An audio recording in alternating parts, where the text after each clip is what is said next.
Hello friends, welcome to my YouTube channel GK quiz में आप सभी का बहुत बहुत स्वागत है फ्रेंड्स।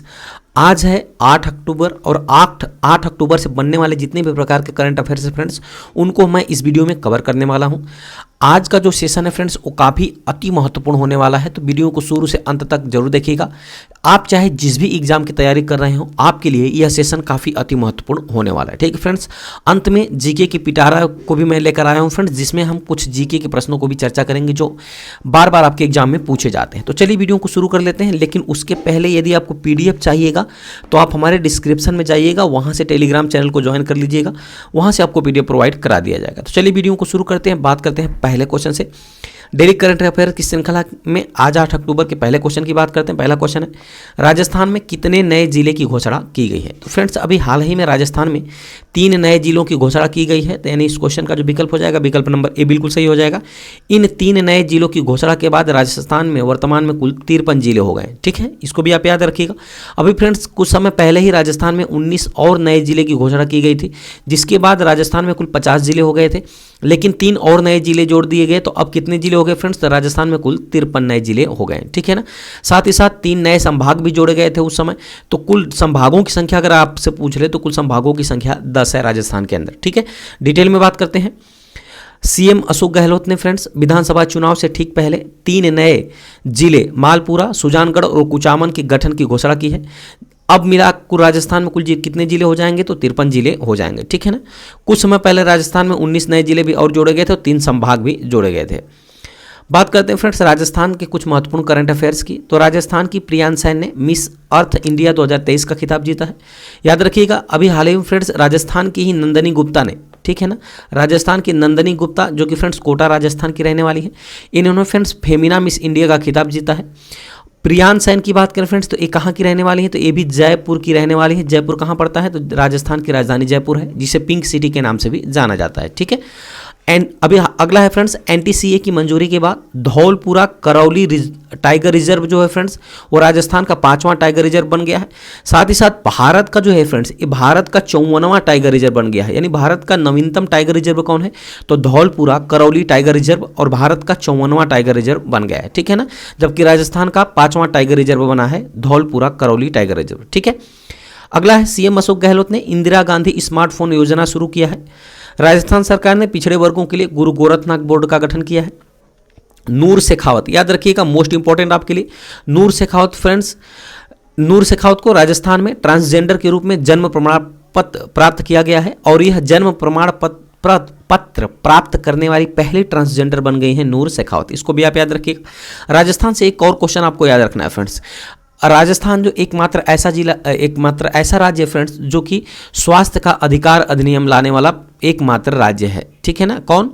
राजस्थान। चलिए आगे बढ़ते हैं, बात आती है राजस्थान की। तो राजस्थान की राजधानी जयपुर है। राज्यपाल वर्तमान में कलराज मिश्र हैं। मुख्यमंत्री हैं अशोक गहलोत, और विधानसभा की सीटें 200 सीटें हैं फ्रेंड्स यहाँ पे, और राज्यसभा की 10 सीटें हैं, और लोकसभा की यहाँ पर 25 सीटें हैं राजस्थान के अंदर। ठीक है, बात करते हैं अगले क्वेश्चन की। अगला क्वेश्चन है, किस राज्य सरकार ने सरकारी नौकरियों में महिलाओं के लिए 35% आरक्षण का प्रावधान किया है, यानी आरक्षण की घोषणा की है? तो एक किया फ्रेंड्स मध्य प्रदेश सरकार ने। यानी इस क्वेश्चन की विकल्प की बात करें तो विकल्प नंबर सी बिल्कुल सही हो जाएगा। ठीक है, अब डिटेल में बात करते हैं फ्रेंड्स। मध्य प्रदेश सरकार ने वन विभाग को छोड़ करके सभी भर्तियों में महिलाओं के लिए 35% का आरक्षण उपलब्ध कराने की अधिसूचना जारी कर दी है। पंचायत और शहरी निकायों के चुनाव में महिलाओं को 50% आरक्षण देने वाला मध्य प्रदेश पहला राज्य बना था। वहीं राज्य में पुलिस महिलाओं की भर्ती के लिए 30% आरक्षण भी दिया गया था। महिलाओं के नाम संपत्ति है फ्रेंड्स, जो संपत्ति है उसके पंजीकरण पर भी छूट दिया था मध्य प्रदेश सरकार ने। चलिए आगे बात करते हैं, बात आती है फ्रेंड्स महिलाओं की। तो महिलाओं के लिए फ्रेंड्स अभी हाल ही में एक जो है विधेयक लाया गया है, नारी शक्ति वंदन अधिनियम। याद रखिएगा, नारी शक्ति वंदन अधिनियम लाया गया है। ये जो है फ्रेंड्स ये जो हमारा न्यू पार्लियामेंट है, यानी नई संसद भवन में पास होने वाला पहला बिल है नारी शक्ति वंदन अधिनियम। ठीक है ना, बात करें फ्रेंड्स तो ये 128वां संविधान संशोधन विधेयक के तहत इसको पेश किया गया था। कब पेश किया गया था फ्रेंड्स? लोकसभा में सर्वप्रथम तो 19 सितंबर 2023 को लोकसभा में पेश किया गया। और इसको पेश करने वाला कौन था? तो याद रखिएगा, अभी हाल ही में चर्चा में रहे हैं फ्रेंड्स केंद्रीय कानून मंत्री अर्जुन राम मेघवाल ने नारी शक्ति वंदन अधिनियम को पेश किया था। लोकसभा में 20 सितंबर 2023 को पारित हुआ था फ्रेंड्स, जिसमें से कुल पक्ष में 454 मत पड़े थे। वहीं राज्यसभा में 21 सितंबर 2023 को पारित हुआ, जिसमें कुल 214 मत पड़े थे, ठीक है ना। वही राष्ट्रपति का हस्ताक्षर इस पे हुआ था फ्रेंड्स 29 सितंबर 2023 के अंदर राष्ट्रपति का हस्ताक्षर हुआ। अगर फ्रेंड्स यह अधिनियम लागू हो जाता है तो यह 106वां संविधान संशोधन होगा संविधान के अंदर, ठीक है ना। चलिए आगे बढ़ते हैं। इसके तहत फ्रेंड्स 330A, 332A और 339AA अनुच्छेद को शामिल किया जाएगा।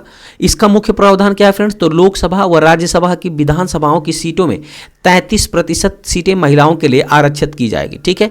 इसकी वैधता 15 साल होगी फ्रेंड्स, जबकि इसमें इस कानून को 15 साल के बाद यह अधिकार संसद को प्राप्त है। इसको आगे भी बढ़ा सकता है या इसको कम भी कर सकता है या इसे रद्द भी कर सकती है, ठीक है ना। यह अधिकार संसद को दिया गया है, ठीक है। यह कब लागू होगा फ्रेंड्स, तो जब नई जनगणना होगी या वो परमिशन प्रक्रिया पूर्ण होने के बाद इसको लागू कर दिया जाएगा। यानी मान के चलिए फ्रेंड्स, अगर 2031 में समय के पहले अगर 2031 में समय से जनगणना हो जाती है तो ये लगभग 2029 में लागू हो जाएगा। चलिए बात करते हैं मध्य प्रदेश के बारे में। तो मध्य प्रदेश का गठन हुआ था फ्रेंड्स 1 नवंबर 1956 को। राजधानी भोपाल के अंदर स्थित है। जिलों की संख्या वर्तमान में 55 है। राज्यपाल वर्तमान में मंगू भाई छगन भाई पटेल हैं। वर्तमान में मुख्यमंत्री हैं शिवराज सिंह चौहान। और यहाँ पर विधानसभा की सीटें 230 है। राज्यसभा की सीटें फ्रेंड्स 11 हैं, जबकि लोकसभा की सीटें 29 हैं मध्य प्रदेश के अंदर, ठीक है ना। चलिए बात करते हैं अगले क्वेश्चन की। अगला क्वेश्चन आपके सामने, स्पिनोजा पुरस्कार से किसे सम्मानित किया गया है। तो फ्रेंड्स स्पिनोजा पुरस्कार से सम्मानित किया गया है डॉक्टर जोईता गुप्ता को। यानी इस क्वेश्चन का जो विकल्प है, विकल्प नंबर डी बिल्कुल सही हो जाएगा। डिटेल में बात करते हैं। भारतीय मूल की प्रोफेसर डॉक्टर जोईता गुप्ता को नीदरलैंड्स के सर्वोच्च सम्मान से सम्मानित किया गया है। उन्हें यह पुरस्कार जलवायु परिवर्तन के क्षेत्र में उल्लेखनीय कार्य के लिए दिया गया है। नीदरलैंड के शिक्षा, विज्ञान और संस्कृति मंत्री रॉबर्ट डिसग्राफ ने हेग में एक समारोह में यह पुरस्कार प्रदान किया है। किसको, तो प्रोफेसर ज्योति गुप्ता, जो कि भारतीय मूल के हैं। याद रखिएगा, बात आती है नीदर का जो सर्वोच्च सम्मान है फ्रेंड्स, ठीक है, वो क्या है, याद रखिएगा। नीदरलैंड्स यूरोप महाद्वीप का एक प्रमुख देश है। यह उत्तरी पूर्वी यूरोप में स्थित है। याद रखिएगा, नीदरलैंड की राजधानी कहाँ है फ्रेंड्स, एम्स्टर्डम में है। और द हेग को प्रशासनिक राजधानी का दर्जा भी दिया गया है। अंतर्राष्ट्रीय न्यायालय का मुख्यालय भी कहाँ स्थित है फ्रेंड्स, तो द हेग के अंदर स्थित है। और वर्तमान में प्रधानमंत्री हैं मार्क रूटे, ठीक है ना। वहीं नीदरलैंड्स के सर्वोच्च सम्मान की बात करें फ्रेंड्स, तो नीदरलैंड का जो सर्वोच्च सम्मान है कौन है, स्पिनोजा। इसको भी आप याद रखिएगा, ठीक है ना। चलिए अब आगे बात करते हैं फ्रेंड्स हाल ही में प्रदान किए गए कुछ महत्वपूर्ण पुरस्कारों की। तो night of the order of arts and letters पुरस्कार किसको सम्मानित किया गया है, तो राहुल मिश्रा को सम्मानित किया गया है। संगीत नाटक अकादमी अमृत पुरस्कार किन कलाकारों को दिया गया है, तो 84 कलाकारों को दिया गया है। डॉक्टर एम गोखले पुरस्कार संजय कुमार मिश्रा को दिया गया है। ग्रीन रेलवे स्टेशन का सर्टिफिकेट विजयवाड़ा रेलवे स्टेशन को दिया गया है फ्रेंड्स। शांति स्वरूप भटनागर पुरस्कार 12 वैज्ञानिकों को प्रदान किया गया है। Doctor VG Patel memorial award 2023 से सत्यजीत मजुमदार को सम्मानित किया गया है। वहीं मिस अर्थ इंडिया का खिताब प्रियान सैन ने जीता है। Grand cross of the order of honour जो है फ्रेंड्स एक ग्रीस का सर्वोच्च सम्मान है, जिसे अभी हाल ही में प्रधानमंत्री नरेंद्र मोदी को प्रदान किया गया है। उम्मीद करते हैं इतना आप अच्छी तरह समझ पाए होंगे। बात करते हैं अगले क्वेश्चन की। अगला क्वेश्चन है फ्रेंड्स, सामिया सुलूह हसन किस देश की राष्ट्रपति हैं जो भारत की यात्रा पर आई हैं, तो ये है फ्रेंड्स तंजानिया की राष्ट्रपति। यानी इस क्वेश्चन का जो विकल्प है, विकल्प नंबर बी बिल्कुल सही हो जाएगा, ठीक है ना। तंजानिया की राष्ट्रपति कौन है, तो सामिया सुलूह हसन। ये चर्चा में क्यों है फ्रेंड्स, क्योंकि अभी ये भारत की यात्रा पर आई हुए हैं। चलिए बात करते हैं डिटेल में। तंजानिया की राष्ट्रपति सामिया सुलूह हसन इस महीने 8 से 10 अक्टूबर तक भारत की यात्रा पर रहेंगी। यात्रा के दौरान वे राष्ट्रपति द्रौपदी मुर्मू से भी मुलाकात करेंगी। साथ ही साथ तंजानिया की जो राष्ट्रपति हैं फ्रेंड्स, वो प्रधानमंत्री नरेंद्र मोदी से भी द्विपक्षीय वार्ता भी करेंगे, ठीक है ना। नई दिल्ली में एक व्यापार और निवेश बैठक में भी भाग लेने वाली हैं तंजानिया की जो राष्ट्रपति हैं। कौन है फ्रेंड्स, सामिया सुलूह हसन। इनको भी आप याद रखिएगा। बात आती है तंजानिया की, तो तंजानिया की राजधानी डोडोमा है फ्रेंड्स। राष्ट्रपति हैं सामिया सुलूह हसन और उपराष्ट्रपति हैं फिलिप मपांगो। मुद्रा है यहाँ की तंजानिया शिलिंग, इसको भी आप याद रखिएगा, ठीक है। बात आती है अगले क्वेश्चन की। अगला क्वेश्चन है, सुगम REC मोबाइल ऐप किसने लॉन्च किया फ्रेंड्स, तो REC लिमिटेड के द्वारा सुगम REC मोबाइल ऐप लॉन्च किया गया है, ठीक है ना। डिटेल में बात करते हैं। महारत्न कंपनी REC लिमिटेड ने REC के निवेशकों के लिए सुगम REC मोबाइल एप्लीकेशन शुरू किया है।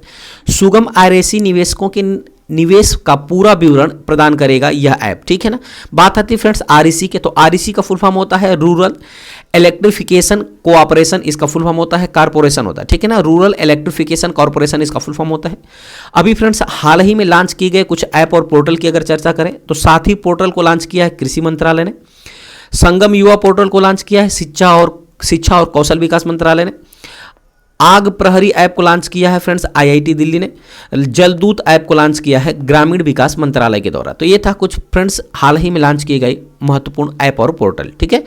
अब बात करते हैं फ्रेंड्स अगले क्वेश्चन की। अगला क्वेश्चन है एशियन गेम्स 2023 में पुरुष क्रिकेट टीम ने कौन सा मेडल जीता है। देखिए फ्रेंड्स अभी हाल ही में एशियन गेम्स में पुरुष क्रिकेट टीम ने जो मेडल जीता है उसके पहले हम चर्चा कर लेते हैं कि एशियन गेम्स की शुरुआत कब हुई थी फ्रेंड्स। तो इस बार का जो आयोजन किया जा रहा है 19वां संस्करण आयोजित किया जा रहा है। कहाँ आयोजित किया जा रहा है तो होंगझोउ चीन के अंदर इसका आयोजन किया जा रहा है। और 19वां संस्करण कब से कब तक आयोजित किया गया है इसको भी आप याद रखिएगा फ्रेंड्स। तो ये चला है 19 सितंबर से 8 अक्टूबर तक। कब तक चला है फ्रेंड्स 19 सितंबर से 8 अक्टूबर तक चला है। आज इसका समापन हो गया है फ्रेंड्स। भारत इसमें अगर बात करें तो इस गेम में भारत कुल 107 पदक जीत चुका है, ठीक है ना। और अब तक का एशियन गेम्स में भारत का सर्वश्रेष्ठ प्रदर्शन रहा है 107 पदक जीतने का, ठीक है। इसके पहले फ्रेंड्स कहाँ हुआ था तो 2018 में हुआ था, 18वां संस्करण हुआ था, ठीक है ना। और कहाँ हुआ था ये हुआ था जकार्ता इंडोनेशिया के अंदर, याद रखिएगा, ठीक है। और इसमें भारत ने अपना सर्वश्रेष्ठ प्रदर्शन करते हुए कुल 70 मेडल जीता था। अपना रिकॉर्ड तोड़ते हुए भारत ने जो 19वें संस्करण में 107 मेडल जीत लिया है, ठीक है। वहीं बात करें फ्रेंड्स तो पहली बार इसकी शुरुआत कब होती है तो फ्रेंड्स इसकी शुरुआत होती है 1951 के अंदर, ठीक है ना। इसकी शुरुआत कहाँ से होती है तो नई दिल्ली भारत के अंदर इसकी शुरुआत होती है, याद रखिएगा इसको भी। बात आती है फ्रेंड्स भारत की, तो भारत इसको 2 बार होस्ट कर चुका है। एक बार तो 1951 में होस्ट किया था, एक बार 1982 के अंदर, ठीक है ना। तो अगर बात करें फ्रेंड्स भारत की तरफ से ध्वजवाहक कौन कौन था तो भारत की तरफ से ध्वजवाहक थे लवलीना बोरगोहेन, ठीक है ना। साथ ही साथ फ्रेंड्स हॉकी टीम के जो कप्तान हैं, ठीक है, कौन था हरमनप्रीत सिंह जो हॉकी टीम के कप्तान हैं। ये दोनों लोग जो फ्रेंड्स ये थे ये ध्वजवाहक थे भारत की तरफ से। लवलीना बोरगोहेन कौन है फ्रेंड्स तो इन्होंने रजत पदक भी जीता है इस एशियन गेम्स में, ये बॉक्सर रही हैं, ठीक है। बात करते हैं फ्रेंड्स कि एशियन गेम्स जो है ये प्रति 4 वर्षों पे खेला जाता है। तो इस बार का जो आयोजन किया गया 2023 में वो 2022 का आयोजित किया गया है। तो अब कब आयोजित होगा तो फ्रेंड्स 2026 के अंदर आयोजित किया जाएगा। तो 2026 में फ्रेंड्स कहाँ आयोजित होगा तो ये आयोजित होगा नागोया जापान के अंदर, याद रखिएगा नागोया जापान के अंदर इसको आयोजित किया जाएगा 2026 का। कौन सा संस्करण तो 20वां संस्करण आयोजित किया जाएगा, ठीक है। अब बात करते हैं फ्रेंड्स कि भारत की स्पॉन्सर्स कंपनी कौन रही है तो भारत की स्पॉन्सर कंपनी रही है अमूल, याद रखिएगा भारत की स्पॉन्सर कंपनी कौन रही है अमूल रही है।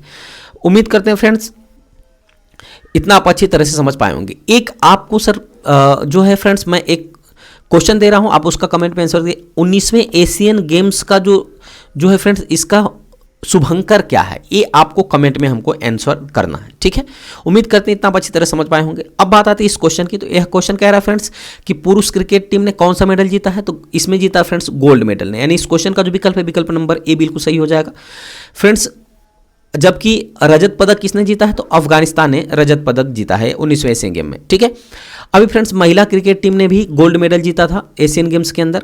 अगर पहला गोल्ड की बात करें तो पहला गोल्ड किस में आया था फ्रेंड्स तो पहला गोल्ड आया था निशानेबाजी के अंदर, ठीक है ना। ये भी आपके लिए महत्वपूर्ण है। चलिए अब बात करते हैं फ्रेंड्स कल के कुछ मेडल की। तो एशियन गेम्स 2023 में भारत ने शानदार प्रदर्शन किया है और भारत ने अपना एशियाड कैंपेन में 107 मेडल्स के साथ खत्म किया है। भारत को आर्चरी में 2 गोल्ड, 1 सिल्वर और 1 ब्रांज मिला, जबकि क्रिकेट में एक गोल्ड मिला है, कबड्डी में 2 और बैडमिंटन में 1 गोल्ड हासिल हुआ है जो कल के समापन के दिन, ठीक है फ्रेंड्स। और विमेंस हॉकी टीम ने 1 ब्रांज मेडल भी जीता है। अब फ्रेंड्स बात कर लेते हैं कुछ मेडल टैली की जो कौन कितना मेडल पाया है। तो भारत बात करें फ्रेंड्स भारत कुल 28 गोल्ड के साथ 38 सिल्वर और 41 ब्रांज यानी 107 पदकों के साथ इसमें चौथे स्थान पे रहा है। जबकि पहले स्थान पे चाइना रहा है जो 188 गोल्ड जीता है, 105 सिल्वर जीता है और 63 ब्रांज मेडल जीता है, यानी कुल 356 पदकों के साथ जो है फ्रेंड्स पहले स्थान पे कौन है तो पहले स्थान पर है चीन। दूसरे स्थान पे जापान है कुल 169 पदकों के साथ जिसमें 47 गोल्ड, 57 जो है फ्रेंड सिल्वर और 65 जो है ये ब्रांज मेडल जीता है। और भारत को आपको याद रखना है यानी पहला, दूसरा और जो चौथा इसको आपको याद रखना है, ठीक है। चलिए आगे बढ़ते हैं फ्रेंड्स अगले क्वेश्चन की तरफ। अगला क्वेश्चन है रिलायंस की जियो मार्ट ने किसको अपना ब्रांड एम्बेसडर बनाया है। तो फ्रेंड्स महेंद्र सिंह धोनी को रिलायंस की जियो मार्ट ने अपना ब्रांड एम्बेसडर बनाया है, ठीक है फ्रेंड्स। अभी याद रखिएगा फ्रेंड्स स्वराज ट्रैक्टर के भी ब्रांड एम्बेसडर बने हैं महेंद्र सिंह धोनी, ठीक है। अगर सौरभ गांगुली की बात करें फ्रेंड्स, बात करें तो सौरभ गांगुली को त्रिपुरा का ब्रांड एम्बेसडर बनाया गया है। चलिए आगे बढ़ते हैं। रिलायंस रिटेल ने, जियो मार्ट ने भारत के सबसे प्रतिष्ठित क्रिकेटर महेंद्र सिंह धोनी को अपने ब्रांड एम्बेसडर के रूप में साइन अप किया है। हाल ही में कुछ महत्वपूर्ण नियुक्तियों की बात कर लेते हैं। तो तरुण सोबती की नियुक्ति हुई फ्रेंड्स नौसेना के उप प्रमुख के रूप में। के एन शांता कुमार को पीटीआई बोर्ड का अध्यक्ष चुना गया है। डॉक्टर दिनेश दास को यूपीएससी का सदस्य चुना गया है। सौगत गुप्ता को फ्रेंड्स ASCI का अध्यक्ष चुना गया है। मनीष देसाई को फ्रेंड्स PIB का प्रमुख चुना गया है। याद रखिए फ्रेंड्स, ये जो दिनेश दास है इनको यूपीएससी का सदस्य चुना गया है, न कि यूपीएससी का अध्यक्ष। यूपीएससी के अध्यक्ष अगर पूछेगा फ्रेंड्स तो कौन जाएगा? मनोज सोनी, याद रखिएगा इसको, ठीक है ना। चलिए अब बात करते हैं फ्रेंड्स अगले क्वेश्चन की। अगला क्वेश्चन है विश्व कपास दिवस प्रतिवर्ष कब मनाया जाता है फ्रेंड्स? तो ये मनाया जाता है 7 अक्टूबर को, यानी इस क्वेश्चन का जो विकल्प है विकल्प नंबर डी बिल्कुल सही हो जाएगा, ठीक है। आगे बढ़ते हैं। विश्व कपास दिवस प्रत्येक वर्ष 7 अक्टूबर को मनाया जाता है। विश्व कपास दिवस की पहल 2019 में हुई थी। इस बार की थीम है making cotton fair and sustainable for all from farm to fashion, इस बार की थीम रही है। कपास जो है फ्रेंड्स एक रेशेदार फसल है। फाइबर लगभग शुद्ध सेल्यूलोज से बना होता है। याद रखिएगा ये जो है शुद्ध सेल्यूलोज से बना होता है। यह खरीफ के फसल के अंतर्गत आता है कपास, ठीक है। उत्पादन के लिए यह काली मिट्टी की आवश्यकता होती है, यानी काली कपासी मिट्टी में कपास उपजाया जाता है। जबकि प्रतिवर्ष जो है फ्रेंड्स वर्ल्ड कॉटन डे कब मनाया जाता है? तो 7 अक्टूबर को, यानी वर्ल्ड कपास डे मनाया जाता है 7 अक्टूबर के अंदर, ठीक है। अब फ्रेंड्स अगले क्वेश्चन की बात करते हैं। अगला क्वेश्चन है अनाथा लाओत्तम आनंदन कौन थे जिनका हाल ही में निधन हो गया फ्रेंड्स? तो ये एक राजनेता थे, यानी इस क्वेश्चन का जो विकल्प हो जाएगा विकल्प नंबर ए बिल्कुल सही हो जाएगा, राजनेता थे, ठीक है ना। चलिए अब डिटेल में बात करते हैं। माकपा के वरिष्ठ नेता और पूर्व विधायक अंथालवत्तम आनंदन जो है फ्रेंड्स ये कहाँ के थे? तो केरल के पूर्व मंत्री भी थे और विधायक भी थे, जिनका हाल ही में निधन हो गया है। साथ ही साथ अभी हाल ही में हुए कुछ निधनों की भी चर्चा कर लेते हैं। जैसे एशियन पेंट्स के सह संस्थापक अश्वनी दानी का भी अभी हाल ही में निधन हो गया है। भरतनाट्यम नृत्यांगना जो है फ्रेंड्स सरोज वैद्यनाथ, इनका भी निधन हो गया है। हिंदुस्तानी गायिका मालिनी राजूरकर का भी निधन हो गया है। कार्टूनिस्ट अजित नीनन का भी हाल ही में निधन हो गया है। SPG के निदेशक अरुण कुमार सिन्हा का भी अभी हाल ही में निधन हो गया है, ठीक है। वहीं साथ ही साथ आपके लिए महत्वपूर्ण एक क्वेश्चन फ्रेंड्स, LN वलारमथी का भी अभी हाल ही में निधन हो गया फ्रेंड्स। इन्होंने जो चंद्रयान 3 यानी काउंट देने का जो काम करती थी फ्रेंड्स, यही करती थी, जो आपको काउंट देने वाले 3, 2, 1 ये जो आवाज़ आपको सुनाई देती थी किसी भी प्रक्षेपण के समय वो किसकी थी? तो N वलारमथी की थी। इन्होंने चंद्रयान 3 में भी अपनी आवाज़ दिया था, तो इसलिए काफ़ी अति महत्वपूर्ण हो जाता है आपके लिए, ठीक है। अब बात करें फ्रेंड्स इस सीरीज के अंतिम क्वेश्चन की। इसके बाद फ्रेंड्स मैं आपको एक टेस्ट क्वेश्चन पूछूंगा आपके लिए, और आपको उसको आंसर में कमेंट जरूर देना है, ठीक है ना। साथ ही साथ आगे बात करते हैं। दिनेश खारा किस बैंक के अध्यक्ष हैं जिनका कार्यकाल बढ़ा दिया गया है फ्रेंड्स? तो SBI के अध्यक्ष हैं जिनका कार्यकाल बढ़ा दिया गया है, ठीक है। डिटेल में बात करते हैं। सरकार ने भारतीय स्टेट बैंक के चेयरमैन दिनेश खारा का कार्यकाल अगले साल अगस्त तक बढ़ा दिया है। उनका कार्यकाल 6 अक्टूबर 2023 को अब समाप्त हो रहा था, ठीक है, जिसको बढ़ा दिया है। भारतीय स्टेट बैंक के बारे में अगर बात करें तो 1806 में बैंक ऑफ कलकत्ता के रूप में इसकी स्थापना किया गया था, जबकि 1955 में इसे भारतीय स्टेट बैंक बना दिया गया। इसका मुख्यालय महाराष्ट्र मुंबई के अंदर स्थित है फ्रेंड्स। और वर्तमान में अध्यक्ष कौन है? तो दिनेश कुमार खारा, जिनका कार्यकाल जो है 1 वर्ष के लिए बढ़ा दिया गया है, ठीक है। आगे बढ़ते हैं। अब बात करते हैं फ्रेंड्स 2023 नहीं बल्कि जो कल का क्वेश्चन है जो हमने कराया था उसका रिवीजन कर लेते हैं। एशियन गेम्स 2023 में पुरुषों की भारतीय हॉकी टीम ने कौन सा मेडल जीता है? तो गोल्ड मेडल जीता है। नोबेल शांति पुरस्कार 2023 किसे दिया गया है? तो नरगिस मोहम्मदी को दिया गया है। इनका संबंध ईरान से है। बांग्लादेश के रूपपुर परमाणु ऊर्जा संयंत्र को किस देश ने यूरेनियम प्राप्त हुआ है? तो रूस से यूरेनियम प्राप्त हुआ है। 7वीं भारत यूरोपियन साइबर वार्ता कहाँ आयोजित हुई है? तो ब्रुसेल्स बेल्जियम के अंदर आयोजित की गई है। General insurance corporation of India के अध्यक्ष कौन बने हैं? तो रामास्वामी एन को general insurance corporation of India का अध्यक्ष चुना गया है। हाल ही में किस देश ने ब्यूरवेस्टनिक मिसाइल की टेस्टिंग की है? तो रूस ने किया है। याक चुर्पी किस राज्य से संबंधित है जिसे हाल ही में GI टैग प्रदान किया गया है? तो अरुणाचल प्रदेश से है फ्रेंड्स। भारत के पहले हाईटेक स्पोर्ट्स ट्रेनिंग सेंटर का उद्घाटन कहाँ किया गया है? तो ग्वालियर के अंदर किया गया है, ठीक है। भारत और किस देश ने घरेलू कार्ड स्कीम के लिए समझौता किया है? तो भारत और UAE ने घरेलू कार्ड स्कीम के लिए समझौता किया है। केंद्र सरकार ने national liberation front of Tripura को कितने वर्ष के लिए बैन कर दिया है? तो कुल 5 वर्षों के लिए बैन कर दिया है। और फ्रेंड्स बात करते हैं GK की पिटारा में। तो आज जनरल नॉलेज में बात करने वाले हैं फ्रेंड्स कि किस टीम में कितने खिलाड़ी होते हैं। तो कबड्डी की टीम में कुल 7 खिलाड़ी होते हैं। लाक्रोस में 12 होते हैं, हैंडबॉल में 7 खिलाड़ी होते हैं, खो खो में 9 खिलाड़ी होते हैं, सेपक जो टकराव है फ्रेंड्स इसमें 3 खिलाड़ी होते हैं, स्नूकर में 1 खिलाड़ी होता है, बॉक्सिंग में 2 खिलाड़ी होते हैं, जबकि जिम्नास्टिक के अंदर 8 खिलाड़ी होते हैं। तो इनको आप याद रखिएगा, ठीक है। अब बात करते हैं फिर आज के क्वेश्चन की, जिसका आपको कमेंट में आंसर देना है। क्वेश्चन है, इंदिरा गांधी स्मार्टफोन योजना किस राज्य सरकार ने शुरू किया है, यानी किस राज्य से संबंधित है। 4 ऑप्शन आपके सामने है, मध्य प्रदेश, छत्तीसगढ़, राजस्थान, हरियाणा। तो इस चारों का आंसर में से आप कमेंट जरूर कर दीजिएगा फ्रेंड्स, ताकि अब याद रखिएगा आप फ्रेंड्स वीडियो तो जरूर देखते हैं लेकिन कमेंट नहीं करते हैं। तो चलिए ऐसे ही डेली करंट अफेयर्स की श्रृंखला में मिलते हैं कल की वीडियो में। तब तक के लिए बहुत बहुत धन्यवाद। Thanks for watching. यदि वीडियो की क्वालिटी कंटेंट अच्छा लगे तो चैनल को सब्सक्राइब करते हुए बेल आइकन दबाना मत भूलिएगा, ताकि जो भी मैं वीडियो अपलोड करूं उसका नोटिफिकेशन आपके पास पहुंच सके। बहुत बहुत धन्यवाद। Thanks for watching.